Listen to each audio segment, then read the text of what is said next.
Hola, muy buenos días a todos, señoras y señores, y bienvenidos a este primer café que seguimos sirviendo cargado, caliente y pegado a la actualidad. Hoy pegado a la actualidad de lo que se está produciendo, de lo que está ocurriendo en el País Vasco con esa asamblea de cargos electos que se celebró el pasado fin de semana, con el cese de la violencia decretado por ETA, en fin, con toda la situación que se vive en el País Vasco y en el conjunto de España, y con el portavoz del Partido Nacionalista Vasco en el Congreso de los Diputados, Iñaki Anasagasti, viejo amigo de este programa. Muy buenos días. Buenos días. Digo por lo de amigo, ¿eh? No por nada más, no por lo de viejo, evidentemente. Menos mal, empezamos bien. Bien, empezamos bien. No le han puesto este café, pero da lo mismo, ¿no? Aquí por lo menos me dan agua, en otros sitios no me dan ni agua. Aquí agua envenenada. Antonio Franco, muy buenos días. Hola, buenos días. ¿Qué tal el verano?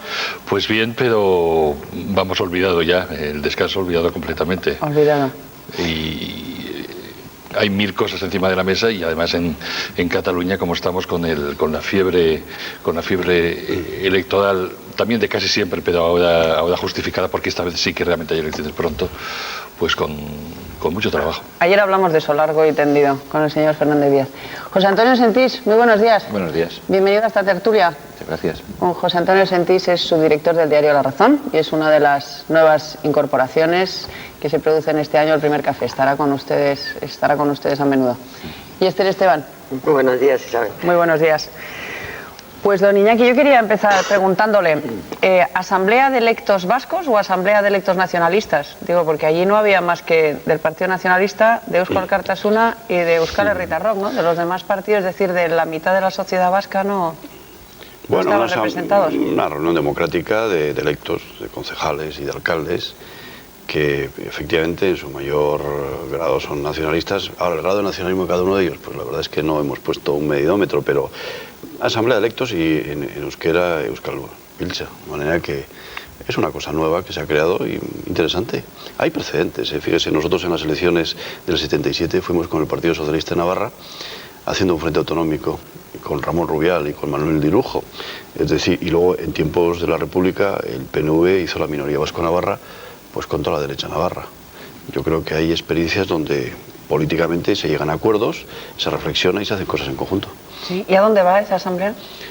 Pues yo creo que la clave está que puede ir donde quiere la gente que vaya. Indudablemente hay un marco jurídico y que me imagino que habrá sus forcejeos, pero fundamentalmente hacer una gran reflexión sobre temas que interesan a los vascos, el euskera, las infraestructuras, el medio ambiente, la cooperación transfronteriza, Europa, el euro.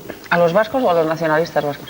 Pues a los nacionalistas, pero también los nacionalistas, por ejemplo, plantearon en su día Lecorriña, y hoy Lecorriña es la bandera de Euskadi, y plantearon el himno y es el himno de Euskadi, y el número de Euskadi es el número de Euskadi, en fin. O sea que Euskadi va a ser para los nacionalistas. Usted sabe que la política es vencer resistencias. El problema de eso es si se hace democráticamente o se hace a tiro limpio. Y eso se hace democráticamente. Yo creo que ahí está la gran clave, que democráticamente todo es posible. Ahora, lo malo sería que todo ese planteamiento se hiciera con una pistola encima de la mesa. Pero no, aquí no hay pistolas, aquí se mete la palabra, la voz y la palabra. Hombre, de hecho se hace, ¿no? Perdonad, pero de hecho se hace porque en los comentarios, las declaraciones que hizo el señor Arnaldo Otegi con motivo de esa asamblea fue que, en fin, que si no se respetaban los planteamientos y que si no se cumplían las exigencias que ellos, es decir, Euskal Herritarrok, Herri Batasuna, planteaban, pues que podrían volver a hablar las armas, ¿no? Yo no me acuerdo exactamente cuál fue la expresión que empleó, pero en fin, lo que venía a decir era eso, ¿no? No sé en qué sentido, pero de todas maneras yo creo que Arnaldo Otegi, independiente de todo, está haciendo todo lo posible para que ese mundo participe institucionalmente y funcione democráticamente y que las armas callen para siempre. No sé llama en qué mucho la contexto. atención cómo de una misma reunión se pueden sacar conclusiones tan dispares, porque Arzallus salió de allí diciendo que eso no iba a suplantar ninguna institución, mientras Otegi habló de que eso era una asamblea constituyente. Parece que estuvieron en un mismo sitio viendo cosas diferentes. En realidad, ¿qué hay en el fondo de eso, no? Pues hay fundamentalmente un planteamiento democrático y la gente no tiene por qué decir de manera uniforme todos la misma cosa. Es un inicio de un camino y se van a crear comisiones para que se reflexione sobre temas.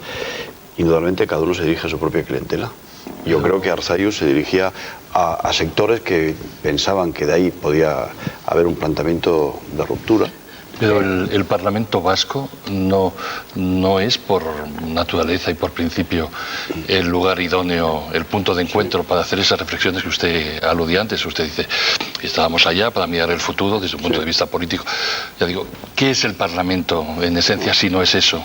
¿Y qué ventaja tiene superponer o acompañar al Parlamento de una asamblea de ese tipo en la que además en la práctica solamente está una parte del Parlamento? Bueno, fundamentalmente el Parlamento es Álava, Guipúzcoa y Vizcaya y lógicamente pues no tiene la incorporación de Navarra, porque fíjese, hubo un intento hace poco en esta legislatura de hacer una especie de órgano de encuentro y fracasó cuando tuvo que dimitir Juan Cruz allí. Y luego el País Vasco francés, pues lógicamente pues está en una situación de nacionalismo muy embrionario, muy incipiente. Pero lo que se ha querido es visualizar que a pesar de todo pues hay gentes que piensan en vasco en Navarra y en vasco en Iparralde y en vasco... Y eso es una realidad que está ahí. El Parlamento lógicamente tiene sus funciones, actúa de acuerdo a un estatuto de autonomía y yo creo que ahí están los campos plenamente establecidos. Nosotros no vamos a romper ninguna legalidad, sino simplemente nos vamos a reunir para reflexionar. Y yo creo que los vascos pueden reflexionar de estos temas de una manera global y sin que asuste a nadie, sobre todo porque yo creo que lo más importante es que se hace democráticamente y además sin violentar absolutamente nada a nadie. A mí, señora Sagasti, no me preocuparía el planteamiento de la Asamblea si fuera el inicio de un camino. Lo que me preocupa más bien es saber cuáles son los límites del camino. Es decir, hasta dónde quieren ustedes llegar exactamente, o si alguna vez quizá la opinión pública pudiera entender exactamente cuál es exactamente su último límite, exactamente, ¿hacia dónde van ustedes? Usted sabe que se hace camino al andar, ¿no? Eso por lo menos le hizo famoso a la famosa a Serrat, aunque no... Al famoso poeta español. Hombre, claro, antes que Serrat. Antonio Machado. No, pero la canción, ya se me iba. No soy como ciertos ministros. Sé que Saramago es el premio Nobel de Literatura, llego hasta eso. Pero ¿hasta dónde queremos llegar? Un hachazo a un ministro o a una ministra, no, aprovechando que el PSOE pasa por Valladolid. He sido suficientemente delicado para decir ministro y no ministra. No, ¿hasta dónde queremos llegar? Pues hasta donde quiera la voluntad popular, no violentando. A las cosas no se pueden violentar. Es decir, que Navarra se haga lo que los navarros quieran. Oiga, pues vamos a tratar de que en Euskadi se haga lo que los vascos quieran. Y Euskadi como concepto político que no solamente se circunscribe a 3 provincias, sino que tiene un concepto de 7 territorios históricos. Eso democráticamente, en una sociedad abierta, es plenamente legítimo plantearlo. Pero es que y en una Europa en construcción donde se habla de euroregiones, pues mire, ahí está el planteamiento. O sea, que se llama bien, por ejemplo, el planteamiento europeo, la euroregión, por ejemplo, o la independencia, por ejemplo. Pues la independencia hoy en día es complicada en Europa, ¿no? Porque usted sabe que se camina a espacios supranacionales. Lo que se pretende es que dentro de esa supranacionalidad se reconozca la personalidad de un pueblo. Es un planteamiento, y somos un partido nacionalista, que la gente no se asuste, no somos autonomistas tibios, ¿no? Somos nacionalistas. No, evidentemente no, tibios no son, de eso no nos cabe la menor duda. La clave está en cómo se hace eso. Somos un partido que tiene 104 años, esto no lo... El problema no es ETA. El problema aquí en Madrid es el nacionalismo vasco. Cuando se plantea en el año 78 la discusión constitucional, se habla de... Nosotros como partido hicimos un planteamiento en aquella ponencia donde no estuvimos, pero luego en la discusión de la Comisión Constitucional, del reconocimiento de los derechos históricos del pueblo vasco, que era retrotraernos a la situación que teníamos en 1839. Es decir, antes de la Primera Guerra Carlista. ¿Por qué en 1714? No, por ejemplo, porque 1839 es la abolición de los fueros. ¿Pero qué fueros o qué derechos históricos tienen ustedes que no hayan sido recogidos en el estatuto? Pues muchos. Sobre todo el más importante es que el poder originario, es decir, que tú puedes hacer tu propia idea según tu convencimiento. Nosotros en este momento estamos inmersos en un planteamiento constitucional español donde la soberanía está en el pueblo español, no está en el pueblo vasco, por ejemplo, ¿no? Ya. Entonces, ahí está la clave. ¿Y antes de la Primera Guerra Carlista existía el concepto de autodeterminación de los No, pero pueblos? tampoco existía. Hombre, Oiga, mire, el otro día leí una biografía de Carlos V. Carlos V, cuando se habla de la famosa Carlos V, España, que era el cortijo de Carlos V. ¿Sí o no? Dios mío de mi alma. No, la monarquía española no era España, era la monarquía española. Era el concepto no era de un Estado moderno, que eso surge en el siglo XIX. Y es cuando se plantea el principio de las nacionalidades, cuando aquellas naciones sin Estado hacen su planteamiento político, y de ahí vivimos. Usted dice, señora Anasagasti, que van a llegar, cuando le preguntamos por los límites, hasta donde quieran los vascos, pero es que no todos los vascos están representados en esa asamblea. Hay un tanto por ciento muy importante que no se siente representado. 50 más o menos, Sí, 49. Bueno, pues en política...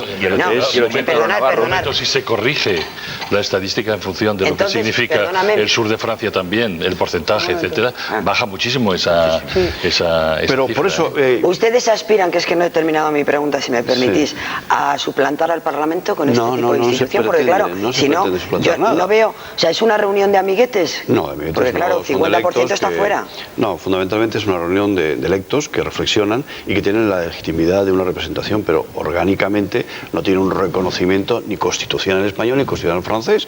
Ahora, usted me dice, ¿hasta dónde quieren llegar? Pues a tratar de convencer para que no seamos 50%, sino que seamos 60, 63, 65, 68, 70, 75. O sea, y logremos... porque siguen en las instituciones y quieren otras instituciones paralelas. Pero bueno, pero eso, hombre, el planteamiento europeo se inició así. Es decir, desde la estatalidad española se va hacia una supranacionalidad. Desde una cosa tan embrionaria como esta Asamblea de Electos se puede ir reflexionando, venciendo resistencias y logrando algo más. Yo quisiera insistir en un asunto que afecta a todos los españoles, no solo a los vascos, que son las amenazas del señor Otegi y de otros portavoces como Permac y compañía del mundo del terror, de Rui Batasuna, Euskal Herritarrok, del entorno de ETA, que han dicho claramente que si aquí no se aceptan las imposiciones de ETA, que si no se aceptan las imposiciones de independencia, presos, etcétera, que plantea ETA vuelve a las armas. Y yo le pregunto a usted claramente, ¿cómo puede sentarse el Partido Nacionalista Vasco, que es un partido democrático, a la misma mesa, en el mismo foro, con unos señores que están amenazando claramente a la sociedad española con que o se aceptan nuestros planteamientos o aquí vuelve a correr la sangre? Pues la verdad es que yo no soy consciente de esa amenaza tan directa. Lo que sí soy consciente es que llevamos un año sin muertos, sin secuestros, con una violencia callejera remitiendo, después de que ETA había funcionado durante 39 años. Yo creo que a los hechos me remito, están ahí. Y yo creo que cualquier esfuerzo que se haga en ese terreno, ganamos, desde el punto de vista de lo que tiene un planteamiento político. Que la gente tenga en un momento determinado excesos verbales, yo no estoy de acuerdo, lógicamente. Y además, esa pregunta hágasela usted al señor Arnaldo Otegi o al señor Permac. Al PNV no, al PNV lo que está haciendo es tratando de que ese mundo participe en las instituciones, actúe democráticamente y que con la palabra y con los votos, convenciendo a los ciudadanos, logren sacar adelante sus políticas. Ese es el trabajo que estamos haciendo. Por cierto, ¿usted qué cree, perdón, por completar la pregunta, ¿usted qué cree que pasaría, qué haría el pueblo vasco si ETA volviera a matar o a secuestrar? Pues eso sería en primer lugar un fracaso, yo creo que, aparte independiente de la barbaridad que eso supondría, un fracaso de toda una sociedad, ¿no?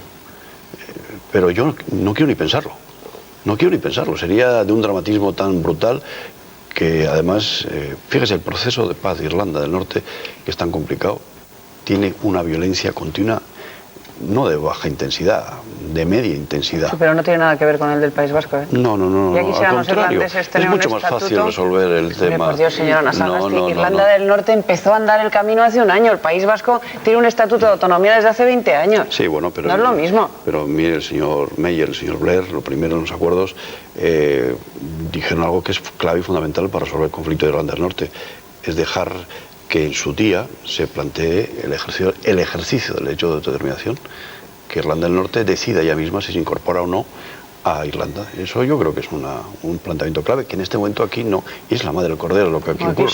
Solo tiene el País Vasco un estatuto de autonomía que es el más generoso del mundo, probablemente. Desde luego de Europa y probablemente del mundo, lo cual... Hombre, generoso usted lo ve aquí desde Madrid, pero claro, ahí no lo vemos así, ¿no? No. No, me absoluto.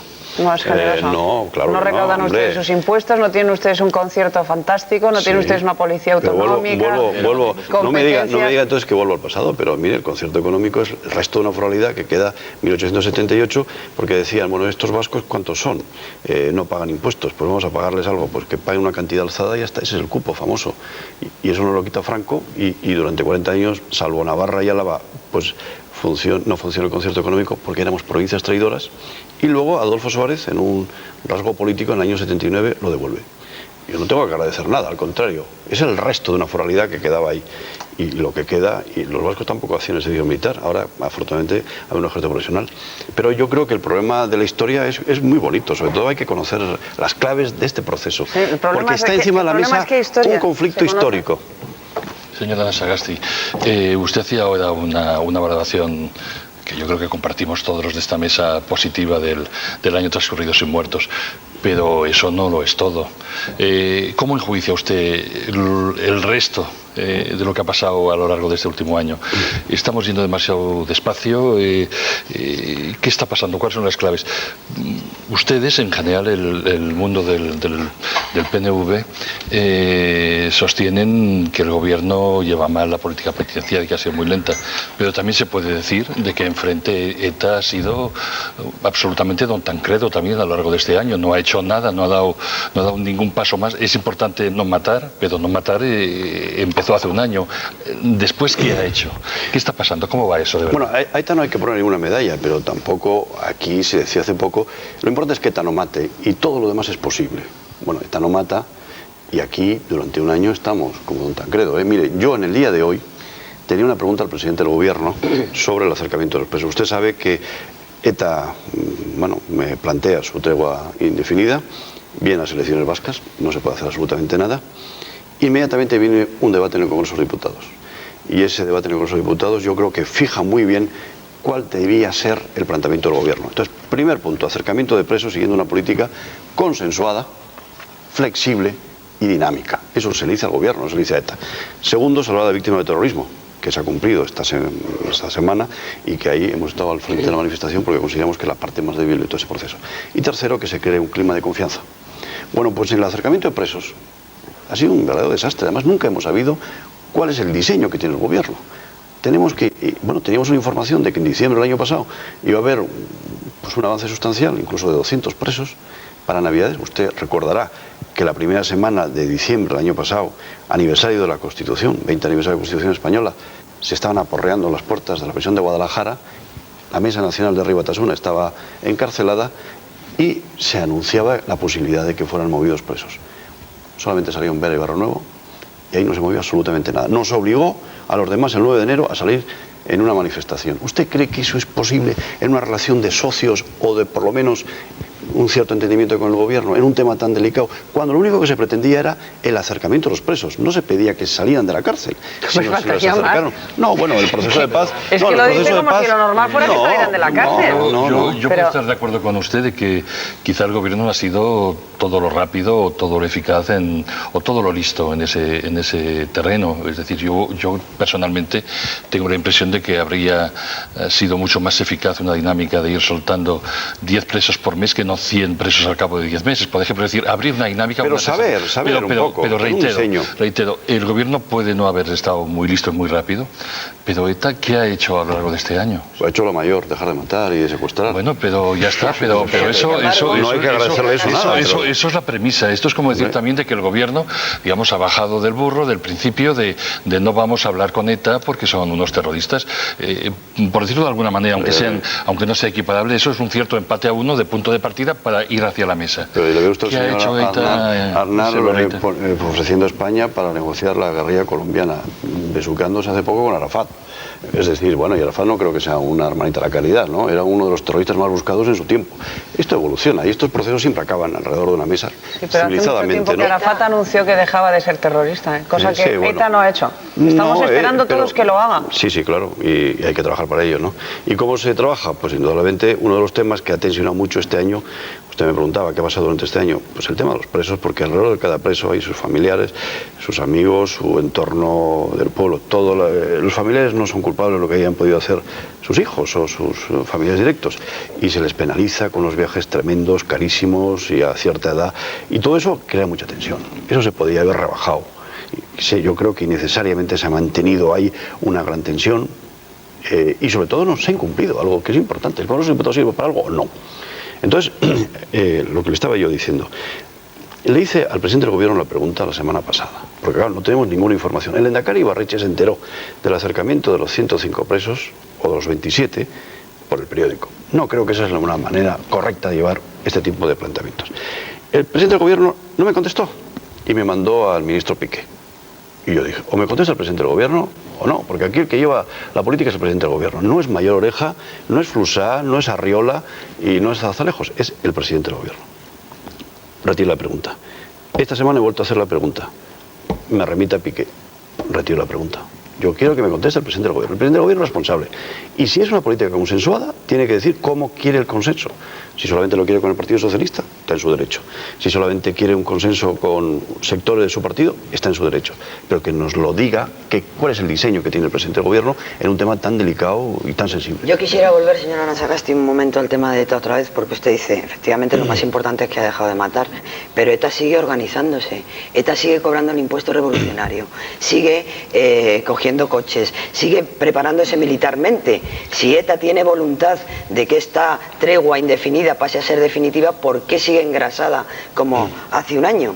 Estamos hablando de una organización que no es una cofradía religiosa, de Hermanas de la Caridad. No, evidentemente no. Entonces se lo dijo es en una su banda comunicado. terrorista. Sí, exactamente. No tengo ningún inconveniente en decir eso. Pero indudablemente ellos lo dijo en su comunicado. Ellos tienen su propia fraseología para decir el término de abastecimiento, creo, ¿no? O sea, que ya lo anunció en su comunicado, ese tipo de cosas que usted está planteando. Sí. Que me parece a mí una barbaridad. Queremos que ETA desaparezca. ETA sobra, ETA no tiene por qué existir. No necesitamos ninguna tutela de nadie. Pero ellos actúan de esa forma. Lo condenamos. ¿Qué más se puede decir? Y que la policía actúa, bueno, pues muy bien, pero estamos en un proceso de paz y lo que tenemos que hacer es que ojalá ETA hable con el gobierno cuanto antes. Pero es ETA quien no quiere hablar con el gobierno. De acuerdo. Pero, ¿es al gobierno a quien no le interesa pues hablar la verdad con es que ETA? yo no lo sé, pero lo que sí creo que un proceso de estos requiere dosis de creación de confianza. Y yo creo que dos no se reúnen si uno no quiere, efectivamente. Pero dos no llegan a un acuerdo si los dos no quieren. ¿Y quién no está queriendo? ¿Por qué están ustedes siempre en la equidistancia, señora Anasagasti? Es que es muy frustrante. O sea, aquí tenemos un gobierno democrático, democráticamente elegido, que ha hecho pasos de aproximación, que acaba de acercar a 105 presos, que está dispuesto, que ha anunciado que está dispuesto a ser generoso, etcétera. Y al otro lado una banda terrorista que tiene 1000 muertos sobre la conciencia y ustedes siempre están en que uno no hace, pero el otro tampoco hace. No, hombre, vamos a hacer un análisis de cómo acabar con esto, ¿no? Sí. El problema no es ETA. ETA es la fiebre. La enfermedad es otra, desde el punto de vista del análisis que se hace aquí en Madrid. El problema es lo que nosotros debatimos en el año 78 cuando se aprobó la Constitución Española. Ese es el problema político de fondo, que no se ha querido abordar y que ahora sale con toda su plenitud, pues cuando ETA deja de matar y deja de secuestrar. ¿Cómo se va a resolver eso? Yo creo que hasta que no pasen las elecciones generales el año que viene, PP y PSOE no van a hincar el diente a este tema en serio. Posteriormente, ¿qué van a hacer? Me imagino que harán algo. A mí me da la impresión de que hay un debate dentro del nacionalismo vasco sobre la propia hegemonía, de quién manda en este proceso del nacionalismo vasco. Y me da la impresión también de que ustedes están perdiendo posiciones a toda velocidad en favor de los más radicales, y creo que a ustedes se lo están llevando al huerto precisamente por la posición de equidistancia que usted quería plantear, que planteaba antes Isabel. Es decir, el problema está en que como ustedes intentan en todo momento ser el fiel de la balanza, mirando hacia Europa, mirando hacia el mundo mundial, sin mirar debajo de la mesa donde están las armas. Entonces, esa sensación de equidistancia produce impotencia desde el punto de vista del mensaje. Y entonces me da la impresión a mí que los mensajes más radicales calan muchísimo más en el mundo del nacionalismo. Y entonces le están ustedes quitando fuerza electoral y le están ustedes colocando en una posición que a veces suben al monte, a veces bajan del monte. Están ustedes en una posición muy complicada. Entonces me da la impresión de que el mundo de la hegemonía en el nacionalismo está corriéndose del lado radical. Bueno, ese debate siempre ha existido en el nacionalismo vasco, es decir, siempre ha habido un ala muy radical que ha dicho no hay que ir a Madrid, no hay que hacer política, no se os ha perdido nada. Y ha habido gente que siendo nacionalista ha sido gradual, ha sido políticamente mucho más activa, ¿no? Es decir, que no hay nada nuevo bajo el sol. Nosotros no nos dividimos en el año 86, nos dividimos en el año 19, con dos alas muy claras, Comunión y Aberri. Y salió el Yague, que era una organización radical muy nacionalista. El problema es que no haya muertos, y que no haya secuestros y que no haya extorsiones. El resto, que el PNV tenga más o menos fuerza. Hombre, a nosotros nos interesa tener más fuerza, cuanto más fuerza tenga. Mire, es una frase que suele decir Javier Arzayus: un banco sin dinero es un local. Y un partido sin votos es una sigla. Y no se puede hacer política con las letras, con la sigla. Hay que hacer política con votos. ¿Y cómo se logran los votos? Pues mire, se logran los votos convenciendo a la gente. usted dice, oiga, mire, si el PNV tiene esa equidistancia, va a perder esa labor, esa capacidad de centralidad que ha tenido hasta ahora de pactar. Yo creo que la centralidad la tenemos intacta. Podemos pactar con HD, podemos pactar con el PP, con el PSOE. Ahí podemos. Fíjese que el Partido Socialista y el PP han pactado entre ellos, pero no quieren saber nada con el Río Batasuna. Y resulta que en el Parlamento Vasco ha habido un viaje a Irak con el tema de los kurdos y todo eso. Allí ha ido Jone Goirizelaia con el secretario general Carmelo Barrio, no pasa nada. Van a debates de televisión, pero sin embargo no quieren sentarse en la misma mesa. ¿Por qué? Es un cálculo electoral. Porque eso da también dividendos. Usted sabe que los radicalismos... Hay que tener mucho estómago para estar al lado de Josu Ternera en una mesa, ¿eh? Hay que tener mucho estómago. Si yo le dijese con quién he estado yo... ¿Con quién? ¿Con quién? Diga. Aquí en Madrid, franquistas muy connotados que, bueno, y gente que a mí personalmente en el año 76 me detuvo y, bueno, pues mire, la política es mira adelante, ¿no? Hay que tener estómago, claro que hay que tener estómago. Decía usted que un partido sin votos son unas siglas. ¿Qué valoración hace usted de la pérdida sensible de votos que ha experimentado su partido después de Estella? No, yo creo que Hombre, no es así. En las municipales no han salido ustedes muy bollantes, en las autonómicas tampoco, por cierto. No, bien. La verdad es que, fíjese, con toda la campaña que hemos tenido encima, hemos conservado. Es decir, hemos pasado por todos los herbores habidos y por haber. Y sin embargo, yo creo que hemos perdido todo lo que teníamos que perder y hemos ganado todo lo que teníamos que ganar. Pero lo novedoso está en que el PP y el PSOE, que podían haber pactado entre ellos antes, no habían pactado nunca. Y ahora, por ejemplo, lo han pactado en Álava, en Navarra es un pacto sui generis, y luego en algunos ayuntamientos han pactado, y eso sí, la pérdida que tiene el PNV. El cambio de pactos. Ha tenido pérdida de votos, no solo de pactos, de votos. Hemos subido, por lo menos en Vizcaya hemos subido. Y ha tenido esa pérdida en un momento significativo que es después de llegar con lo que se dice, con lo que... bueno, podríamos discutir eso, sí. Pero de todas maneras se decía, esto el PNV lo hace con cálculo electoral. No, señor, el PNV no hace esto con cálculo electoral. El PNV lo que quiere es que se consolide un proceso de paz, y si hay paz, todo es posible. Yo tengo la impresión, señor Anasagasti, usted hablaba antes del debate dentro del mundo nacionalista vasco en general. Yo tengo la impresión, y señalaba o subrayaba que eso era una cuestión histórica. Yo tengo la impresión de que, aparte del debate histórico, en estos momentos hay en el PNV digamos, más discusión o más desacuerdos internos sobre la estrategia a corto, sobre el Izarra, sobre lo que hay que hacer de cara al futuro, por ejemplo, de lo que había en este mismo partido hace solamente 2 o 3 años. Pues mucho menos que el PSOE en Valencia y mucho menos que el PP en Guipúzcoa. ¿Y tú más? Eso es una trampa. Yo estoy de acuerdo que en el PSOE de Valencia hay más división. Pero es que se dice, que en el PNV. Pero ¿qué está pasando realmente en su partido? Nada, mire, pues que no somos una secta, que todo el mundo tiene que llevar el carné y tiene que llevar poco menos que el dogma debajo del brazo. Es decir, en el caso concreto del alcalde de Bilbao, que hizo aquellas declaraciones, era muy comprensible. Es decir, había habido un atentado contra la policía municipal de Bilbao, le habían roto la mandíbula en 3 sitios. Lógicamente, con un alcalde a quien tiene que defender es al policía municipal que le han roto la mandíbula. Le habían sacado en Bilbao unos carteles con su efigie y metiéndose contra la ejecutiva del PNV de Vizcaya, y es normal que reaccione. Pero el alcalde de Bilbao estaba en la Asamblea de Electos. Sí, sí, de manera absolutamente espontánea y voluntaria, ¿no? Nadie Él ha dicho muy claramente, si tengo que ir para consolidar un proceso de paz, allí voy yo. Pero... Yo quería volver al preguntar. Yo le quería preguntar simplemente una cosa muy sencilla. Si usted sabe por qué ETA no quiere hablar con el gobierno y si, ya que no habla con el gobierno, está hablando con ustedes. Si ETA está hablando con el PNV. No. Nosotros queremos que hable con el gobierno, ¿no? El mes de mayo creo que tuvo la última reunión. Pero ya le vuelvo a decir, me imagino que hay que crear un clima de confianza. ¿Con ustedes habla? No, ojalá hablaran. Si pudiéramos hablar con ETA, ya marcando un teléfono, estaríamos todos... No, ya hablaron, ¿no? Pero tampoco es una cosa inédita el que ustedes hayan hablado con ETA. Y también el gobierno habla con ETA. Ahora nadie habla con ETA, ustedes no hablan. Pero hablamos con ETA para que ETA desaparezca políticamente. O sea, ¿qué hablan? ¿Mantienen el contacto? No, que va. No, dígame si sí o si no, porque a mí, si usted me pregunta, yo no he hablado con ETA en la vida. Usted no, pero su partido en este momento mantiene algún contacto con ETA. No tiene ningún contacto con ETA. Además, no creo que sea fácil mantener un contacto con ETA. Me imagino que habrá 80 servicios de información detrás de la gente, incluso del PNV, para saber con quién hablan, con quién deja de hablar. Eso me imagino que será muy complicado y muy difícil. Quien tiene que hablar es el gobierno. Pero o sea que no, ¿usted cree que no hablan porque el gobierno no quiere? Porque Aznar hace una semana volvió a reiterar que estaba dispuesto. Sí, y deduzco de sus palabras que usted cree que es el gobierno quien no quiere y no ETA quien ha dicho hasta después de las elecciones. A no. Dios rogando y con el mazo dando. Si Aznar quiere hablar con ETA, habla con ETA cuando yo creo que cuando... Pero lógicamente menos salidas en televisión y más hablar con ETA. ¿Pero cómo? ¿Cómo? Si no quieren. Si ETA no quiere, yo me imagino que Flusá, Zarzalejos y Arriola saben por qué no. Pregúntele a ellos.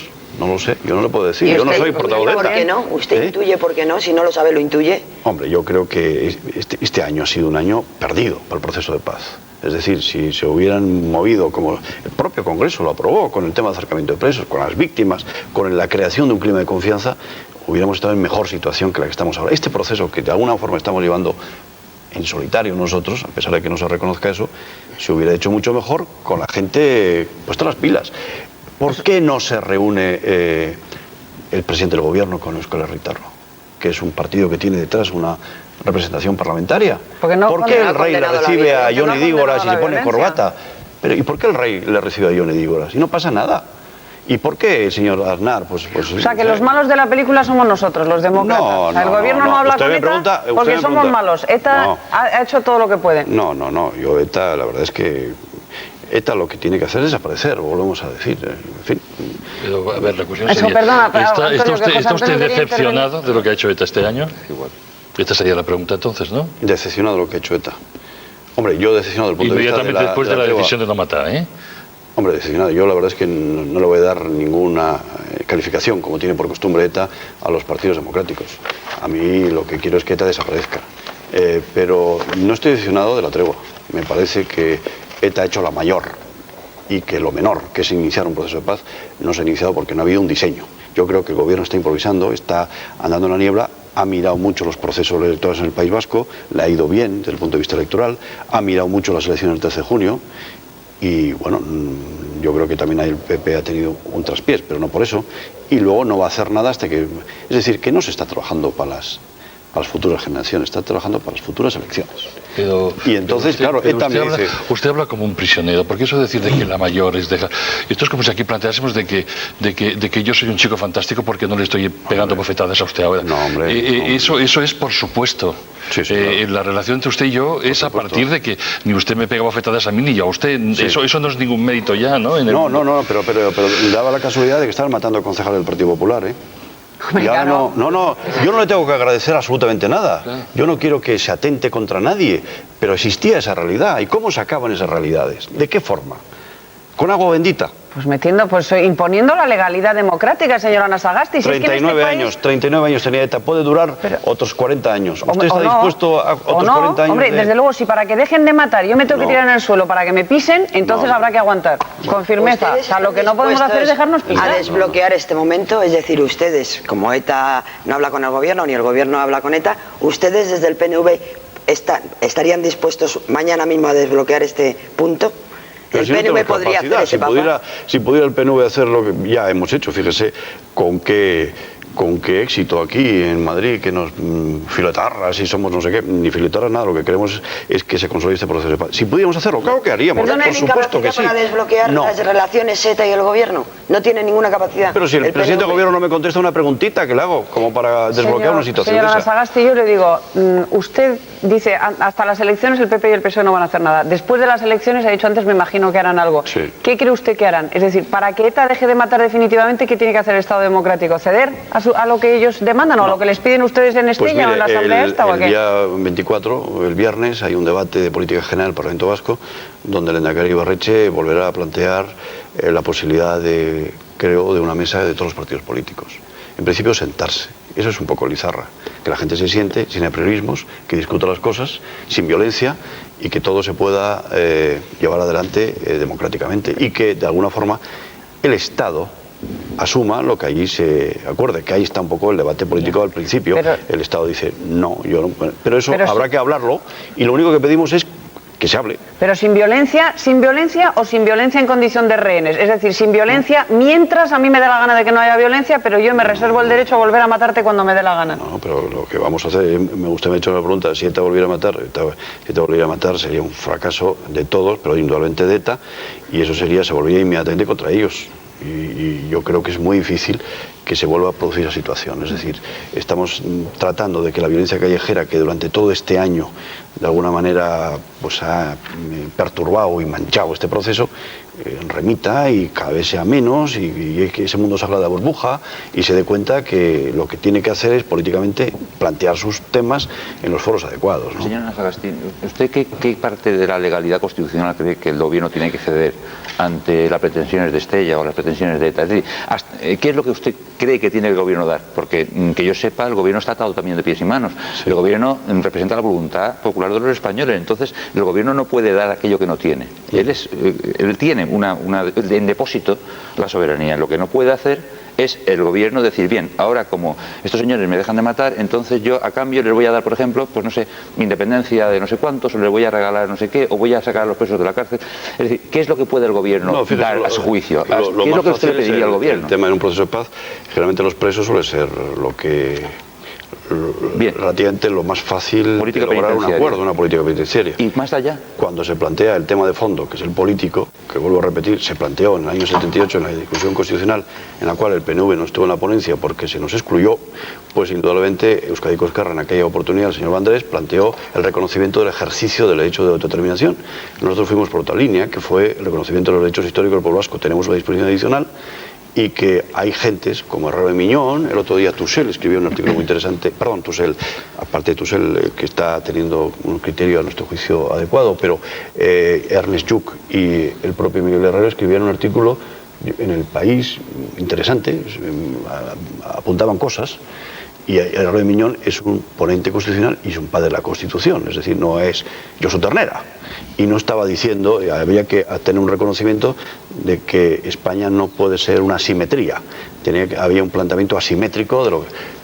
Fíjese, a usted no le hace ni pizca de gracia ese planteamiento, pero esa es una de las muchas salidas que puede haber. Lo que no se puede andar por la vida es con dogmas. Cuando se inicia el proceso de paz entre palestinos y israelíes, si ellos hubieran empezado a hablar de Jerusalén, no hubieran llegado a ningún acuerdo. Empezaron a hablar de otras cosas. Y ahora llega el tema de Jerusalén. Usted me dice, ¿qué hay que hacer? Hombre, yo le diría, usted reconozca en la Constitución española el ejercicio del derecho de autodeterminación, problema solucionado. Y me dirá usted, eso va en contra de mi concepto de lo que es España y que la soberanía reside en el pueblo español, no en el pueblo vasco, ni en el pueblo navarro. La Constitución creo que se votó más o menos. En el artículo segundo viene. Sí, sí, de acuerdo. Pero también, si usted hace un análisis político de aquello, se dará cuenta de que el 60% de los vascos pues no aprobamos aquella Constitución. Hay un problema político de fondo. Es que si no se aborda eso, pues mire, y lo único que solicitamos nosotros es que haya capacidad de sentarse alrededor de una mesa en que cada uno vaya con su modelo debajo del brazo, se discuta y se vea si se puede llegar a algún tipo de acuerdo. Pero si ustedes ni tan siquiera se sienta la gente alrededor de la mesa, pues imagínense cómo se va a resolver. Aunque se sienten alrededor de la mesa, perdón Antonio, aunque se sienten alrededor de la mesa, ustedes siempre van a plantear otro ámbito diferente de decisión. Es decir, si a ustedes no les va bien las tres provincias vascas, plantean ustedes otro ámbito de decisión. Y si no, plantean ustedes Guipúzcoa. No. Estaba yo ayer releyendo a Irujo, precisamente, pues para ponerme en ambiente, para ponerme en antecedentes, y entonces estaba recordando que entre 1200 y 1500 Guipúzcoa y Navarra estuvieron pegándose de tortas, pero a modo. Entonces, el problema no siempre es dónde coloca usted la historia y dónde usted coloca el ámbito de decisión y dónde usted coloca la siguiente reivindicación. Yo como nacionalista puedo tener una visión de lo que es Euskadi, pero usted del PP y usted del PSOE la tiene totalmente distinta, ¿no? Y entonces, en su día hubo un punto de encuentro que era el Estatuto de Autonomía de Gernika, que fíjese, si en la transición política el tema de Navarra se hubiera planteado de otra manera, hubiera formado parte y esta discusión no existiría, y estuvo en un tris, porque el Partido Socialista abandonó aquellas posiciones primigenias. Carlos Olchega fue portavoz, y era navarro de Tafalla, era portavoz del Grupo Vasco Socialista, como Ernest Lluch fue el portavoz. Sí. Es decir, si nos retrotraemos a ver que las cosas son como son, y lo importante es discutirlas civilizadamente, y que, bueno, podamos entendernos. Pero claro, si el PP dice yo no me siento con Herri Batasuna, y está el gobierno dispuesto a entenderse... ¿Es válido como foro y no es válido a Ajurianea? Porque es el mismo tema. Lizarra es un método, Lizarra es una palabra, pero Lizarra es un método. ¿Y Ajurianea qué era? No, Ajurianea existía cuando ETA mataba. y se había convertido últimamente en una reunión para condenar la violencia, que estaba muy bien, pero había que hacer algo más, porque el tema político no se resolvía. Y Lizarra rompe un poco esa dinámica y crea una situación según la cual pues las cosas se avanzan. Yo vuelvo otra vez al principio, y el Parlamento Vasco no es el escenario real, natural, donde podría... Pues puede porque ser, cuando usted hablaba hace un momento ahora de la expectación que hay, o la expectativa que se ha abierto sobre lo que haga el viernes el señor Ibarretxe, o sea, creo que es este viernes, ¿no? Este viernes, el 24. Respecto al anuncio de una nueva mesa, un nuevo foro. Y usted decía, bueno, en realidad es volver a plantear Lizarra. La expectación se había creado porque daba la impresión de que se intentaba, de que el señor Ibarretxe iba a intentar plantear, superar Lizarra, superar la dicotomía Lizarra o Ajudianea, ¿no? Si usted me dice ya de que lo que ahora hace es relanzar o reinventar Lizarra, yo no entiendo demasiado eso, pero ya digo, vuelvo al otro, no sería el Parlamento Vasco, donde ya están todos. Están todos los que tienen el apoyo a través de la urna de la gente de la calle. Sí. El escenario real para hablar de todas las cuestiones políticas. Al mismo tiempo que la otra mesa, la del gobierno, YETA, es la que tendría que hablar de cómo se devuelven las armas y de qué pasa con los presos.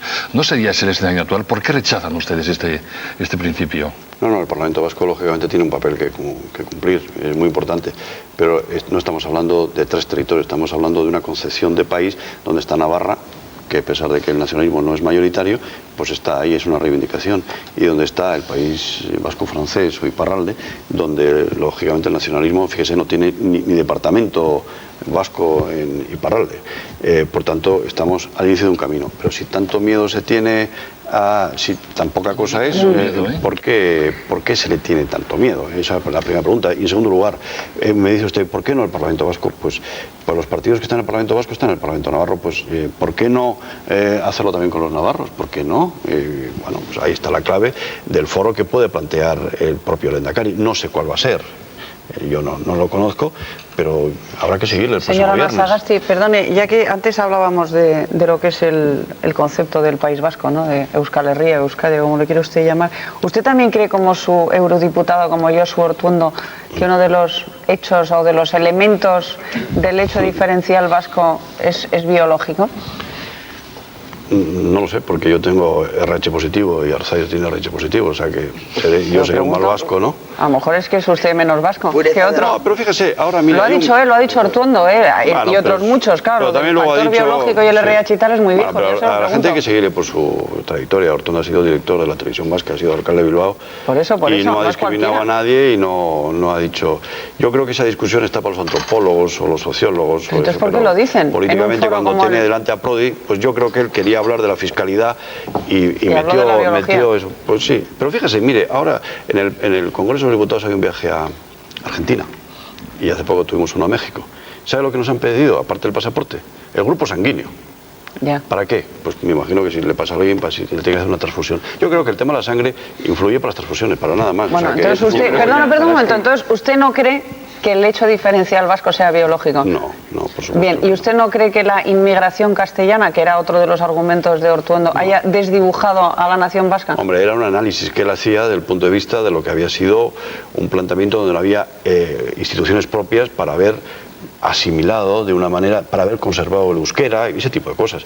Pero no lo hacía con un planteamiento excluyente. Y la prueba está en que el PNV está lleno de gente que no tiene apellidos vascos y no pasa nada. Además, el tema de apellidos vascos... Arzayus, en una entrevista que ha hecho este fin de semana, ha comparado a los emigrantes españoles en el País Vasco con los turcos en Alemania. ¿Usted también comparte esa comparación? No, o sea, ¿es lo mismo? Bueno, usted sabe que Arzayus tiene cultura alemana y entonces para los alemanes hablaba de las inmigraciones que en Alemania son las que están ahí.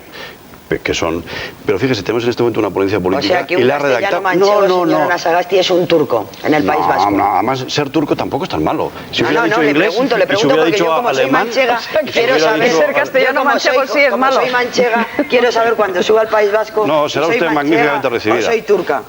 No se preocupe, no, ese no es el concepto. Mire, en este momento la ponencia política la está redactando Javier Arzayus, la vamos a discutir. Él es el que ha redactado todo ese tema del mestizaje. Es decir, yo creo que en el caso de Arzayus, como aquella famosa discusión del RH, cuando estaba haciendo un análisis histórico de lo que había supuesto, el tema de la sangre era un tema endogámico. Y lo explicó en el CSIC cuando estuvimos en el mes de julio. Es decir, cuando una sociedad tiene unas características, pues significa que no ha salido de ahí. Pero eso no significa que nadie sea superior a nadie, sino que tiene unas características determinadas por un cierto aislamiento. Ahí está la clave. Lo que pasa es que, claro, si usted lo une a los campos de exterminio de Hitler, pues entonces indudablemente es un planeta horrible. Señora Sagasti, yo creo que no. Yo creo que el problema, que tal y como lo plantea usted, es una cosa light. El problema es que el nacionalismo cada día es más racista. El problema es que su nacionalismo, el nacionalismo de PNV, cada día tiene más connotaciones racistas, cada vez tiene más deslizamientos racistas. Es decir, el asunto de los turcos no es una broma. El asunto del RH negativo no es una broma. Esto es la tendencia al racismo porque la única forma de mantener el nacionalismo étnico, lingüístico, de tipo tribal, la única forma de mantenerlo es a base de connotaciones racistas. Pues mire, ese es el único problema, es la impresión que tengo yo. Pues mire, seríamos completamente imbéciles si haríamos ese planteamiento. Aparte de eso, ¿por qué? Porque los vascos, esa primigenia que solamente sabe euskera, tiene 84 apellidos vascos, oiga, cada vez una minoría. Y entonces nos quedaríamos que un PNV con 30.000 votos. Por eso es tan absurdo. Pero bueno, es un planteamiento que no tiene ningún sentido. No, es que yo creo que es una caricatura lo que usted me está haciendo, ¿eh? Eso no es cierto, ese planteamiento. Hombre, pero vamos a ver, con absoluta seriedad, ¿usted no cree que su partido, la ejecutiva de su partido, algún órgano de dirección de su partido, tendría que haberle llamado la atención al señor Ortuondo por la chuminada que ha dicho? Porque es que, de verdad, que me perdonen los telespectadores por la expresión, pero hablar de hecho biológico a estas alturas de la película o es un síntoma de racismo gravísimo o es una estupidez de un calibre tal que a alguien le tendría que haber enmendado la plana, digo yo. Mire, yo le cuento una anécdota. Yo le conozco mucho de ellos, Ortuondo, tiene muchos valores, tiene una mentalidad bancaria, porque procede del Banco Vizcaya, el viejo Banco Vizcaya.